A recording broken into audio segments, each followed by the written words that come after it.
super exciting for me, especially to work with somebody that's been doing this for, over a decade.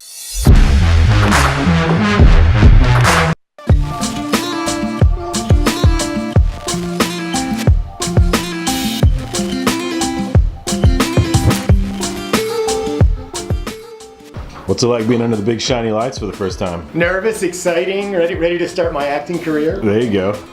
All right, y'all, Aaron Bewley here. I am down in Round Rock, Texas today, and we've been filming some corporate videos, but I wanted to show y'all a more professional setup than I typically deal with. I'm here today with Bruce, and he's gonna walk us through some of this stuff. We've got two main things that we're gonna talk about. We've got a light board. If you haven't seen that, super cool training tool to show off basically a whiteboard that looks so much cleaner than somebody actually just being filmed on a whiteboard. And we've got a green screen with some lighting and stuff like that on the other side. So yeah, so basically this is our light board stage. The light board in general is used for various types of training videos, similar to what you would do for like a normal whiteboarding session, except it looks a lot more professional and engaging for the user. With the light board itself, there are several different lighting methods that we're using here. You can see this strip of LEDs that's going around the outside edge. This is basically your presenter lighting, and this helps keep them just kind of lit up on this side of the glass.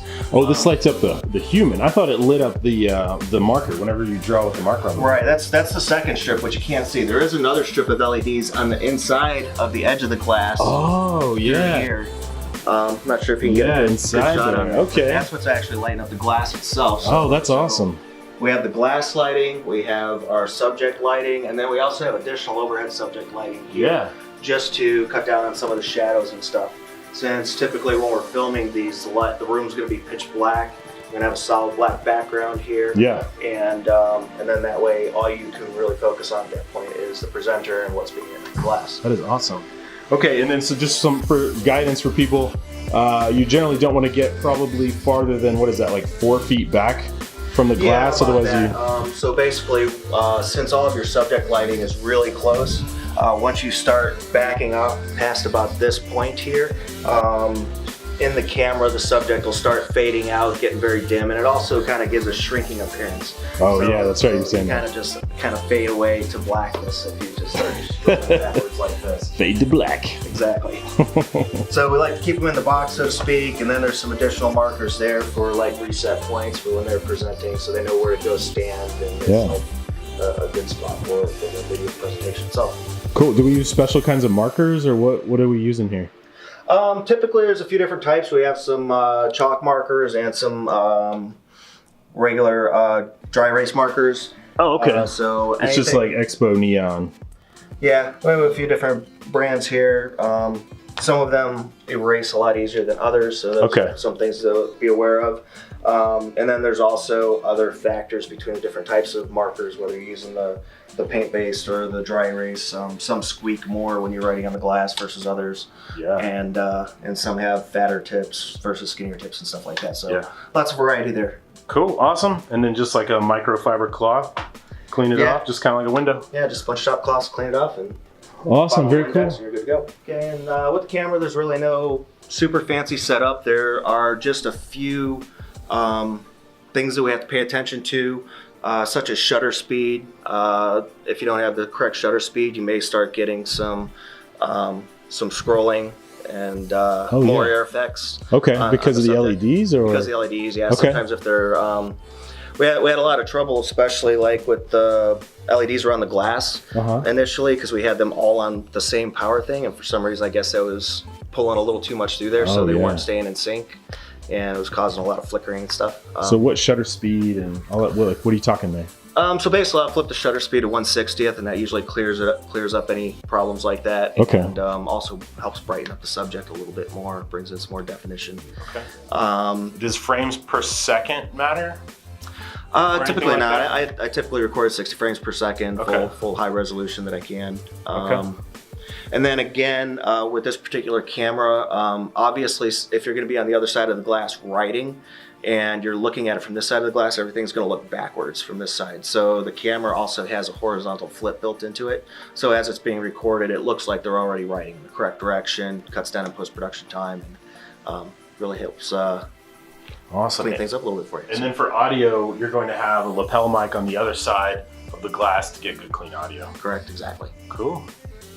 Very good. All right. Awesome, man. Thank you. Let's run over here real quick. All right. See the green/blue screen idea and best practices around here. So what little green screen work I have done, I've understood that it's very important to have a smooth, like constant color back here. So that's what these lights are for on the side right here. So that way, whenever your subject is standing out here, you've got lighting from behind and possibly above, at least from behind anyway. So that way you don't get any like waves in the green screen, right? Because then when you go to mask that or layer it, they can end up like just looking goofy and wavy. So. What else though? What other kind of best practices do you have for green screen work? Basically a lot of it is, like you said, just with the lighting. So yeah, with the backdrop lighting, having that nice and even and consistent helps out a lot when it comes to doing your chroma key. I also like to use a hair light, as we can see up here, and this helps bring in a lot more light and definition around the person's hair and shape of the head, which really cuts down on a lot of the green bleed back from the green screen, as well as the additional subject lighting up here. Oh yeah, that's right. Okay. So yeah, so basically that's really just cutting down on that green bleed back, so you can get a nice crisp, clean key out. Okay, so you're talking about the edges around the person. Exactly. So that way it doesn't feel like the edge of their sport coat has green like fuzz on it or something like that. Okay. Yeah, like even sometimes in some bad movies you can see that. Yeah. Like, okay, something's funny's going on. Yeah, you want well lit edges. Exactly. Yeah. Very well lit. That'll definitely cut down on a lot of that. And that helps big time. Excess stuff. Yeah. Okay, awesome. What about, so we did a little bit of teleprompter work today. Anything special with that? I know there's a lot of people that haven't done much work with teleprompters, but basically you've got a system over here that's connected, and this is just a monitor that's facing up, and you've got some angled glass that reflects it. Obviously, because of that, the program you work with will flip the text so that way it can be read off of a reflection. Correct. But then you just have a camera through here, right? Correct. And then the camera just sees the image through the glass. It doesn't catch any of the reflection or anything from the teleprompter. So yeah. That works fairly quick and easy. I think the toughest skill with that for me sometimes is, since on my screen over here the text is typically going to be flipped, so that way when it comes up and reflects on the glass, it's going to look in the proper format for the people reading it.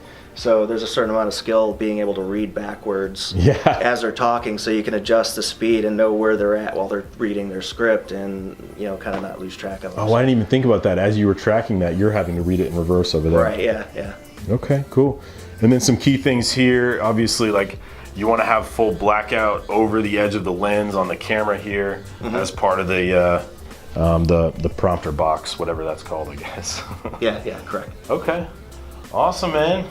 Bruce, thank you so much for your time. I appreciate it. Maybe most of y'all that watch the vlogs normally may not be so interested in some of this behind the scenes stuff, but super exciting for me, especially to work with somebody that's been doing this for over a decade.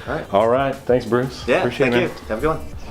Yeah, just leave me in here. The lock's on the inside. Everything I need is in here. There's a hammer and a microphone and some paper towels in case I sweat. 2 turntables?